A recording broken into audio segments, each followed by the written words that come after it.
बिस्मिल्लाहिर्रहमानिर्रहीम नहमदुहु व नस्सल्ली अला रसूलिहिल करीम। डियर स्टूडेंट्स, आज के हमारे टॉपिक्स हैं शेल, सब शेल एंड इलेक्ट्रॉनिक कॉन्फ़िगरेशन। सबसे पहले शेल के बारे में डिस्कस करते हैं। According to Bohr's atomic theory, the electrons in an atom revolves around the nucleus in one of the circular paths called shells or orbits. Each shell has fixed energy, so each shell is also called energy level. यानी Bohr ने अपने theory में कहा था कि nucleus के around electrons बेतरतीबी से irregularly move नहीं करते बल्कि स्पेसिफिक पाथ्स में मूव करते हैं। इन पाथ्स को ऑर्बिट्स या शेल कहते हैं। हर एक शेल की स्पेसिफिक एनर्जी होती है, इसलिए हर एक शेल को हम एनर्जी लेवल भी कहते हैं। हम बोहर ने हर एक शेल को n से रिप्रेजेंट किया था कि n इज इक्वल टू 1 होगा तो k शेल होगा, यानी पहला shell n is equal to 1 पहला शेल तो उसको हम k शेल कहेंगे। n इज इक्वल टू 2 दूसरा शेल जो है वो l शेल कहलाएगा, तीसरा शेल m शेल कहलाएगा एंड सो ऑन। अब ये भी याद रखना है आपने कि as the value of n increasing, the distance of electron from the nucleus and energy of the shell increases। यानी n की वैल्यू इंक्रीज जैसी होती जाएगी तो डेफिनेटली न्यूक्लियस से उस शेल का डिस्टेंस इंक्रीज होगा। और आपको पता है कि distance is directly proportion to energy. Distance of the shell from the nucleus is directly proportion to energy of electrons. So जितना दूर होता जाएगा शेल, इलेक्ट्रॉन्स उसमें रहने वाले इलेक्ट्रॉन्स की उतनी ही एनर्जी ज्यादा होती जाएगी। So let's suppose n is equal to 5 है तो उसका डिस्टेंस चूंकि ज्यादा है तो n इज इक्वल टू 5 में रिवॉल्व करने वाले इलेक्ट्रॉन्स की एनर्जी भी सबसे ज्यादा होगी। ओके, इसके बाद नेक्स्ट सब शेल। ये जो पिछली स्लाइड में हमने शेल या एनर्जी लेवल को पढ़ा, इसको फर्दर सब डिवाइड किया गया है सब एनर्जी या सब शेल में या सब एनर्जी लेवल में। अब डायग्राम से इसको काफी डिटेल से डिस्कस करते हैं कि n इज इक्वल टू 1 पहला शेल जो है इसमें जस्ट एक ही सब शेल पाया जाता है जिसको हम s बोलते हैं। सिमिलरली जो n is equal to 2 l shell है इसमें 2 सब शेल है, याद रखिए। This one is second shell, n is equal to 2। इसमें 2 सब शेल्स पाए जाते हैं, 2s and 2p। यानी this shell further consist of 2 sub units, सब एनर्जी लेवल्स। इनको हम सब शेल्स कहते हैं। Similarly n is equals to 3 for m shell. जो तीसरा शेल है m शेल, वो मजीद 3 सब यूनिट्स या सब शेल्स में डिवाइड हुआ है। सिमिलरली नेक्स्ट जो है n is equals to 4 n shell है, उसमें 4 सब शेल्स होंगे, यानी चौथे शेल में 4 सब यूनिट्स होंगे, सब शेल्स होंगे, 4s 4p 4d and 4f। अब याद रखना होगा कि एस शेल में मैक्सिमम 2 इलेक्ट्रॉन्स एकोमोडेट हो सकते हैं, मैक्सिमम 2 इलेक्ट्रॉन्स आ सकते हैं। हमने काफी डिटेल से 5th 6th 7th क्लास से पढ़ते आ रहे हैं कि फर्स्ट शेल में 2 इलेक्ट्रॉन्स आ सकते हैं, दूसरे में 8 आ सकते हैं, तीसरे में 18 एंड सो ऑन। ये बेसिकली कुछ यूं है कि एस में 2 एकोमोडेट हो सकते हैं, पी में 6, डी में 10 और एफ में 14। अब फर्स्ट शेल में हमने पिछली स्लाइड में डिस्कस किया कि पहले शेल में ओनली 1 सब शेल है 1s और s में 2 आते हैं, so only 2 electrons. First shell में क्या होंगे? ओनली 2 इलेक्ट्रॉन्स होंगे। सिमिलरली जो सेकंड शेल है इसमें हमने पिछली स्लाइड में डिस्कस किया कि 2 सब शेल है 2s और 2p, और हमें ऊपर पता है कि s में 2 इलेक्ट्रॉन्स आते हैं और p में 6 आते हैं, तो 2 + 6 = 8। तो इसका मतलब सेकंड शेल में मैक्सिमम 8 इलेक्ट्रॉन आ सकते हैं। थर्ड शेल की बात करते हैं तो थर्ड शेल में हमने पिछली स्लाइड में डिस्कस किया कि उसमें sp_d होते हैं। सो s में 2 एकोमोडेट हो सकते हैं 2 इलेक्ट्रॉन्स, p में 6 एकोमोडेट हो सकते हैं और d में 10 इलेक्ट्रॉन, तो उनका सम अप 18 इलेक्ट्रॉन्स आता है।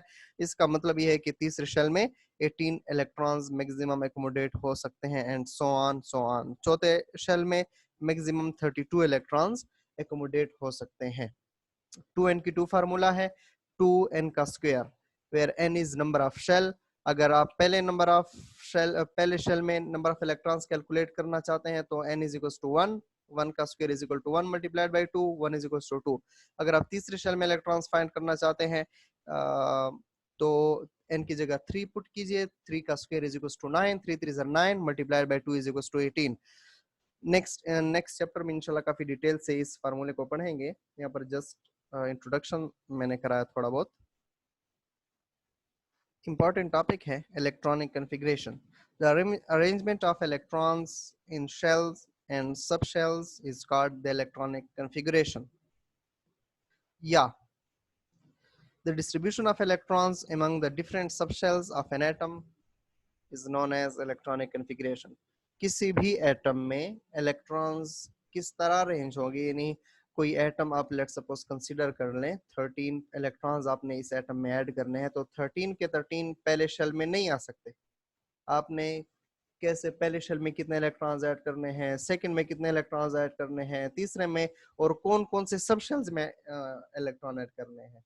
पिछली स्लाइड्स में हमने पढ़ा कि लेट सपोज तीसरे शेल में 3 सब शेल आते हैं s p और d, तो आप पहले इलेक्ट्रॉन्स किस में ऐड करेंगे, फिर इलेक्ट्रॉन किस में ऐड करेंगे, जब कोई एक सब शेल फिल होगा तो उसके बाद नेक्स्ट किस सब शेल में इलेक्ट्रॉन ऐड करेंगे। तो ये सारी बातें हम इलेक्ट्रॉनिक कॉन्फ़िगरेशन में सीखते हैं।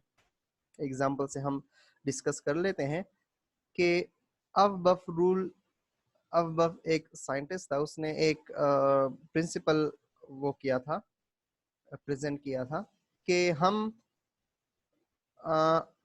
इलेक्ट्रॉन को पहले उस सब शेल में ऐड करेंगे जिसकी एनर्जी सबसे लोवेस्ट होगी। फिगर से देख लें, 1s1 पहले याद रखें हमेशा s पहले शेल के s में इलेक्ट्रॉन ऐड करेंगे, 2 इलेक्ट्रॉन्स। अगर और इलेक्ट्रॉन्स हमारे पास अवेलेबल हो तो फिर हम नेक्स्ट 2s में यानी सेकंड शेल के s सब शेल में 2 इलेक्ट्रॉन्स ऐड करेंगे। अगर हमारे पास ऑल इलेक्ट्रॉन अवेलेबल हुए तो उसी शेल के p सब शेल में 6 इलेक्ट्रॉन्स ऐड करेंगे। सिमिलरली अगर काफी ज्यादा इलेक्ट्रॉन्स हमारे पास तो नेक्स्ट जो 2 इलेक्ट्रॉन्स है p के बाद वो तीसरे शेल में s में ऐड करेंगे 2 इलेक्ट्रॉन्स। उसके बाद तीसरे शेल के p में 6 इलेक्ट्रॉन्स ऐड करेंगे, फिर तीसरे शेल के d में 10 इलेक्ट्रॉन्स ऐड नहीं करेंगे। इस रूल के मुताबिक p के बाद हम s में इलेक्ट्रॉन्स ऐड करेंगे, क्योंकि p के बाद जो लोवेस्ट एनर्जी है वो s की है। चौथे शेल में s सब शेल की एनर्जी लोवेस्ट है। सो तीसरे शेल के p orbital p sub shell के बाद हम चौथे शेल के s सब शेल में इलेक्ट्रॉन ऐड करेंगे। फिर चौथे के p में ऐड नहीं करेंगे, बल्कि तीसरा को जो d रह गया था, तीसरे शेल का जो d सब शेल रह गया था, उसमें हम 10 इलेक्ट्रॉन्स ऐड करेंगे। अगर मजीद इलेक्ट्रॉन्स हमारे पास अवेलेबल हुए तो सो ऑन हम इसी स्कीम को फॉलो करते हुए एक एक इलेक्ट्रॉन्स ऐड करते जाएंगे। ओके, सो पहले शेल इसमें 2 इलेक्ट्रॉन्स आते हैं, दूसरे शेल में 2 सब शेल हैं, टोटल 8 इलेक्ट्रॉन्स आते हैं, तीसरे शेल में 3 सब शेल्स होते हैं, टोटल 18 इलेक्ट्रॉन्स आ जाते हैं, एंड सो ऑन। सो आपने इलेक्ट्रॉन्स किस शेल के कौन से सब शेल में ऐड करना है वो इस स्कीम के तहत फॉलो करेंगे कि पहले एस सब शेल, फिर एस सब शेल, फिर दूसरे का P sub shell, and so on. Increasing order क्या है कि पहले एनर्जी सबसे 1s की लोवेस्ट है, उसके बाद 2s की, फिर 2p की मैंने ऑलरेडी बता दिया, फिर 3s की, फिर 3p की, and so on. For example एक सिंपल एग्जांपल मैंने दिया है, आर्गन 18 एटॉमिक नंबर है, इसमें हमने टोटल 18 इलेक्ट्रॉन्स ऐड करने हैं। याद रखिए कितने, 18। सो पहले 2 इलेक्ट्रॉन्स इसमें आ जाएंगे, 2, उसके बाद फिर 2 इसमें जाएंगे, 2 + 2 4 + 6 10 + 2 12 + 6 18। अब यहाँ पर हम स्टॉप हो जाएंगे क्योंकि और इलेक्ट्रॉन्स हमारे पास अवेलेबल नहीं है, एटॉमिक नंबर ही 18 है और इलेक्ट्रॉन्स अवेलेबल नहीं है, सो हम 4s की तरफ नहीं आएंगे बल्कि 3p पे स्टॉप हो जाएंगे। तो कैसे इलेक्ट्रॉनिक कॉन्फ़िगरेशन लिखेंगे, 1s2, फिर 2s2, 2p6, 3s2 और फिर 3p6 पे स्टॉप हो जाएंगे क्योंकि मजीद इलेक्ट्रॉन्स हमारे पास नहीं है। अगर कोई एटम ऐसा हुआ कि इसमें मजीद इलेक्ट्रॉन हमारे पास हुए तो उसके बाद 4s2 में ऐड करेंगे, 3d10 में नहीं ऐड करेंगे बल्कि 4s2 में ऐड करते चले जाएंगे और फिर 3d10 में, and so on. Okay, home task है आपका।